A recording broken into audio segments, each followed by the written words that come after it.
Engineers gateway के इस YouTube platform पर मैं ललित राठी एक और AKTU के PYQ इलेक्ट्रॉनिक सब्जेक्ट का लेकर आपके सामने आ गया हूं। जैसा कि आप देख रहे हैं, यह क्वेश्चन 2021-22 के सेमेस्टर फर्स्ट में पूछा जा चुका है। क्वेश्चन क्या कह रहा है और आज के टाइम में भी ये क्वेश्चन बहुत इंपॉर्टेंट है। What do you mean by the CMRR? क्योंकि उस समय भी आपके सिलेबस में ओपैम्प था और इस समय भी आपके सिलेबस में ओपैम्प है, तो इस वजह से मैंने जो पुराने क्वेश्चन पेपर्स हैं उसमें से भी आपके सिलेबस के अकॉर्डिंग क्वेश्चंस को लेना शुरू कर दिया है। तो यहां पर आपको डिफरेंट टाइप्स के इसी तरीके के क्वेश्चंस देखने को मिल जाएंगे। तो क्वेश्चन क्या कह रहा है कि what do you mean by the CMRR? अगर इसकी फुल फॉर्म आप जानते हैं तो इसमें कुछ भी नहीं है, बहुत आसान है इसको बताना। तो कॉमन मोड रिजेक्शन रेशो, अगर आप इसकी फुल फॉर्म पर ही जाएं तो कॉमन मोड यानी कि जो मोड कॉमन है उसको रिजेक्ट कर देगा आपका ऑपरेशनल एम्पलीफायर। बस यही काम है। जैसे सपोज यहां पर आप देख रहे होंगे ना, ऑपरेशनल एम्पलीफायर बेटा, अगर आपका इस टर्मिनल पर भी सेम वोल्टेज है और इस टर्मिनल पर भी सेम वोल्टेज है तो यानी कि एक ही वोल्टेज से यहां पर काम हो जाएगा। जो कॉमन मोड है उसको वो रिजेक्ट कर देगा। तो किस तरीके से आप इसको लिखेंगे? CMRR को आप बोलते हैं common mode rejection ratio,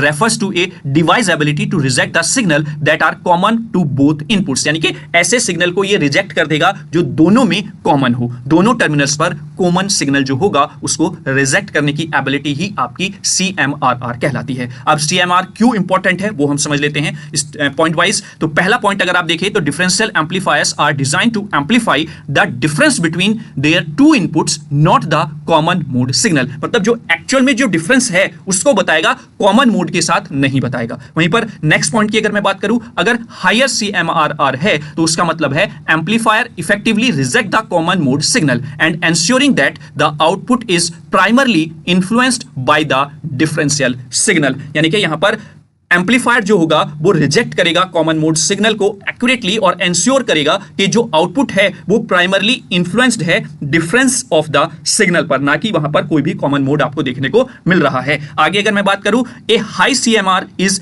essentially for application where the accurate measurement of small differential signals is required. मतलब CMR हाई होने से क्या होगा कि उस जगह पर आप इसका यूज कर सकते हैं जहां पर आपको एक्यूरेट मेजरमेंट चाहिए होगा स्मॉल डिफरेंशियल सिग्नल का। यानी कि बहुत स्मॉल सिग्नल्स के डिफरेंस को अगर एम्पलीफाई करना है, एट दैट आउटपुट पर आपको सिग्नल लेना है, तो वहां पर आपका हेल्प करता है हाई CMRR, किसका? ऑपरेशनल एम्पलीफायर का। And it minimise the impact of unwanted noise and the interference. तो ये कुछ इंपॉर्टेंस थी CMRR की, कि CMRR की क्या जरूरत है या क्यों CMRR को हम लेते हैं, कंसिडर करके चलते हैं। ठीक है, तो आई होप लेक्चर को आपने एंजॉय किया होगा। तो बच्चों, नेक्स्ट वीडियो में किसी और PYQ के साथ हम मिलेंगे। तब तक के लिए जय हिंद, जय भारत, स्वस्थ रहिए और अपना ध्यान रखिए। ठीक है, थैंक यू सो मच बच्चों।